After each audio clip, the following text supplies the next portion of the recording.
திருதராஷ்டிரரும் சகோதரர்களும். மகாபாரதத்தின் பிறப்பு. விஸ்வமித்ரர் மன்னர் விசித்திரவீரியன் மகளின் திருமணத்தை எதிர்பார்த்தார். ஆனால் யாரும் வரவில்லை.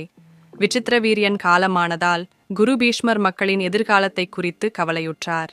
மன்னர் சத்தியவதி தன் மகனாகிய குரு வியாசரை அழைத்தார். அம்பிகாவிற்கும் அம்பாலிகாவிற்கும் குழந்தை பிறக்கச் செய்ய. வியாசர் தபஸில் இருந்து வந்து அம்பிகாவை சந்தித்தார். அச்சத்தில் அம்பிகா கண்ணை மூடியதால் திருதராஷ்டிரர் குருடராக பிறந்தார்.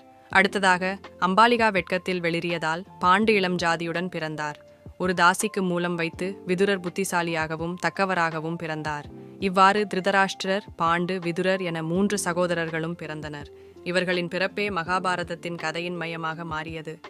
முருகப்பெருமானை நம்பினால் சேனலை லைக் செய்யவும், உங்கள் எண்ணங்களை கமெண்ட் செய்யவும், வீடியோவை பகிரவும் மற்றும் சேனலுக்கு குழு சேரவும்.